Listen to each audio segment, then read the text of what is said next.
Değerli izleyicilerimiz, gerek Türkiye'den gerekse yurt dışından bizi izleyen herkese sağlıklı ve mutlu günler diliyorum. Avustralya'dan çok önemli haberlerimiz var. Avustralya'da bildiğiniz üzere gündem koronavirüs. Koronavirüsle ilgili olarak maalesef vaka sayıları hızlı bir şekilde artmaya devam ediyor. Önce Avustralya'daki genel duruma bakalım. Ardından da Avustralya'daki son dakika gelişmeleri, en son haberler neler, bunları sizlere aktarmaya çalışalım.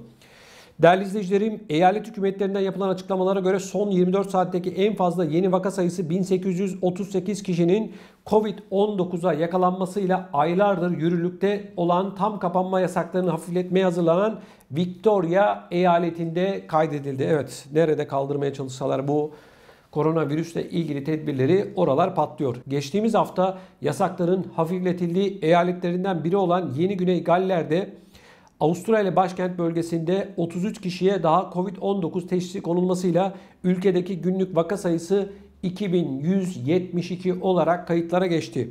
Avustralya'nın diğer eyaletlerinde yeni vaka görülmezken, virüsten de can kaybı yaşanmazken Yeni Güney Galler'de 10, Victoria'da 7 kişinin daha ölmesiyle ülkede Covid-19'dan hayatını kaybedenlerin sayısı 1532 olarak açıklandı. Yeni kaydedilen vakalarla Avustralya'da 143.172 kişi Covid-19'a yakalanırken ülkedeki 28.851 aktif vakadan 310'u yoğun bakımda olmak üzere 1494 kişinin hastanede tedavisi devam ediyor.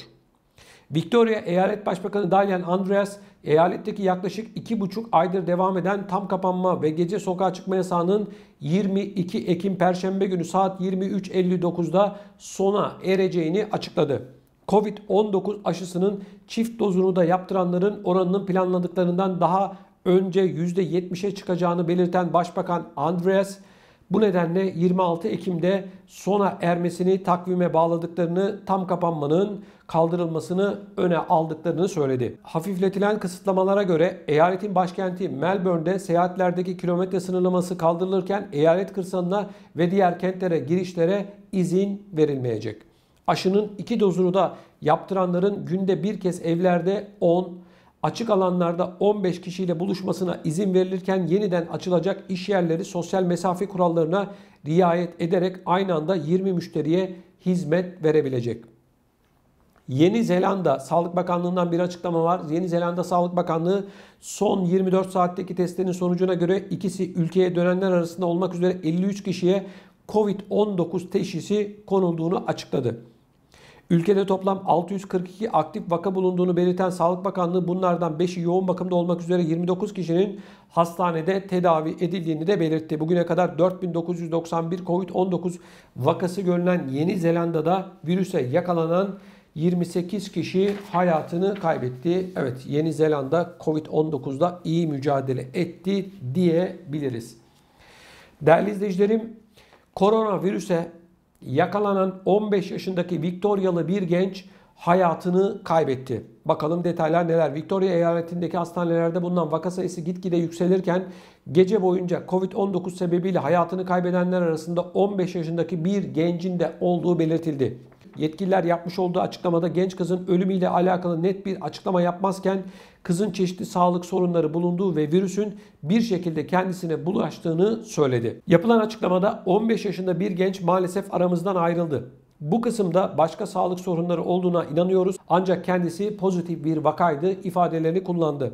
Yetkili, aramızdan ayrılışı bizim için çok üzüntü verici ve trajik bir olay. Bu konu üzerine yorumumuz yok ancak vefat eden gencin ailesi başta olmak üzere özellikle son 24 saatte Covid yüzünden hayatını kaybeden diğer tüm vatandaşlarımızın yakınlarına derin üzüntülerimizi belirtmek isteriz dedi. Yetkili şu an hastanede yatan 798 kişinin olduğunu ve bunun gözle görülür bir artış olduğunu söyledi. Hastaneye kaldırılan vakaların 163'ü yoğun bakımdayken bunların 160'ının solunum cihazına bağlı olduğu açıklandı. Hastanede bulunan kişilerin %89'u tam doz aşılarını yaptırmamış kişiler olduğu ifade edildi. Yoğun bakımdaki hastaların ise %96'sı ise 2 doz aşısını yaptırmayan kişilerden oluşmakta denildi.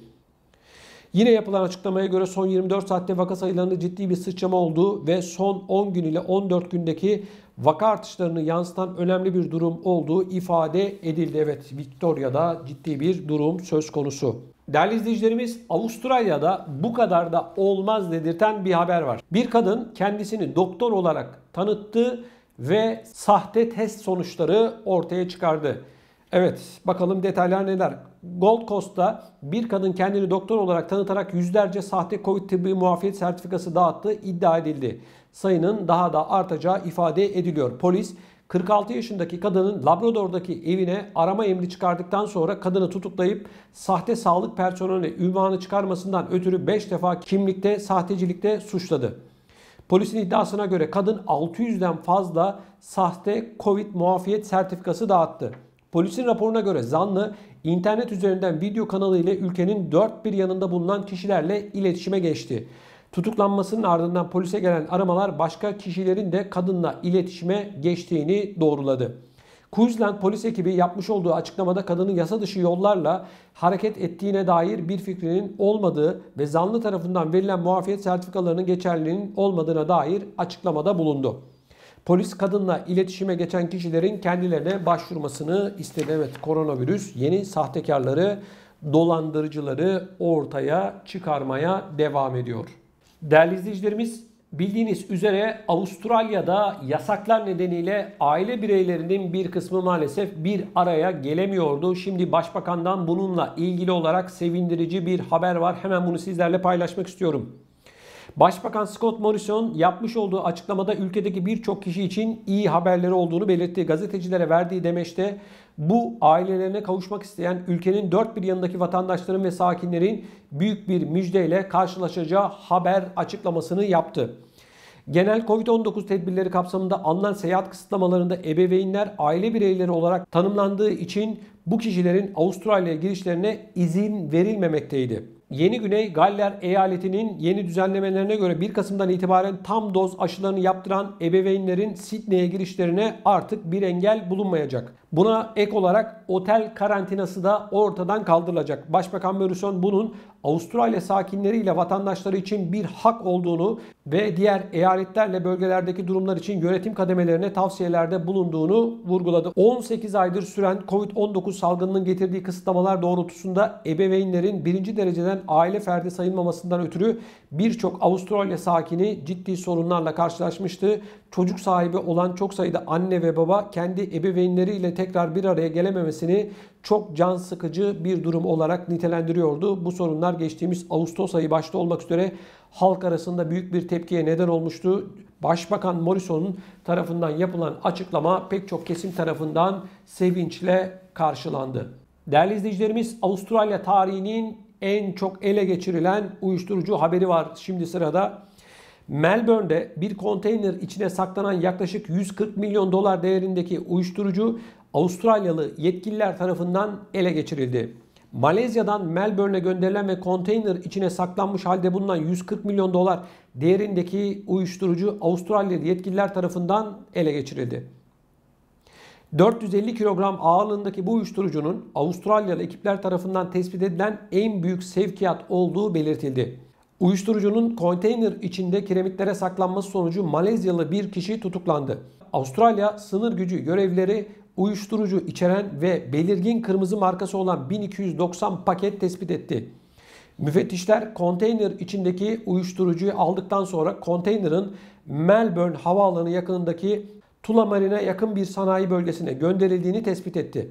Daha sonra Malezyalı bir kişi tutuklandı. Avustralya Federal Polisi uyuşturucunun varış noktasını bulmak üzere çalışmalarına devam ediyor. Soruşturma kapsamında 3 farklı mülteda operasyon düzenlendi. Değerli izleyicilerimiz, yapılan açıklamaya göre ele geçirilen bu uyuşturucu sayesinde 225 kişinin yaşamını kurtardıkları belirtildi. Piyasada dolaşan her 2 gram uyuşturucu bir kişinin ölümüne sebep olmakta.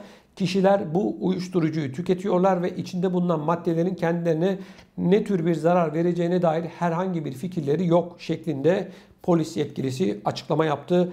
Bunun yanı sıra Avustralya vatandaşı olmayan Malezyalı kişinin çıkarıldığı mahkeme tarafından tutuklandığı da ifade edildi. Değerli izleyicilerim, benzerine çok az rastlanır bir haberi şimdi sizlerle paylaşacağım. Yeni Zelanda'da resmi görevi şehrin büyücüsü. Evet, bu adamın işine son vermişler. Bakın detaylar neler. Yeni Zelanda'nın 23 yıllık resmi büyücüsü 23 yıllık hizmetinin ardından sözleşmesinin yenilenmemesi sonucu görevinden ayrıldı. Büyücü dünya üzerinde bir resmi kurum tarafından atanmış ilk ve tek meslek erbabı olarak biliniyor. Gerçek ismi Van Blackburn Channel olan 88 yaşındaki adam Christchurch Şehir Konseyi tarafından neredeyse çeyrek asırdır şehri büyücülük ve büyücülük benzeri hizmetler yoluyla tanıtmak amacıyla çalışıyordu deniliyor. Yıllık 16 bin dolar kazanan büyücünün bugüne kadar verdiği hizmetler karşılığı kazandığı meblağ 368 bin dolar olarak açıklandı. İngiltere'de doğan büyücü 1976'da Yeni Zelanda'ya taşındı ve topluma açık yerlerde büyücülük gösterileri yapan bir performans sanatçısı olarak hayatını kazanmaya başladı. Şehir konseyi o günlerde bu gösterileri yasaklamak istedi ancak halkın büyük tepkisiyle karşılaştı. 1982 yılında Yeni Zelanda Sanat Galerisi Direktörlüğü bu kişiyi yaşayan sanat eseri ilan etti. 1990 yılında ise o dönemin başbakanı Mike Moore tarafından bu kişinin Yeni Zelanda'nın resmi büyücüsü ilan edilmesi teklif edildi. Evet, artık Yeni Zelanda'nın resmi büyücüsü yok. Sanıyorum çok ama çok üzüldük. Evet değerli izleyicilerim, bizi uzaklardan, Avustralya'dan izleyen herkese selam ve sevgilerimi iletiyorum. Sizlerden ricam, eğer bu yayınımızı beğendiyseniz mutlak surette yayınımıza bir like atmanız ve kanalımıza abone olmanız, gündeme getirilmesini istediğiniz konuları da mutlak surette bu videomuzun altında bulunan yorum bölümüne yazarak bizlere lütfen iletin. Gerek ana vatanımızdan gerekse yurt dışından bizi izleyen herkese sağlıklı ve mutlu günler diliyorum. Hoşça kalın.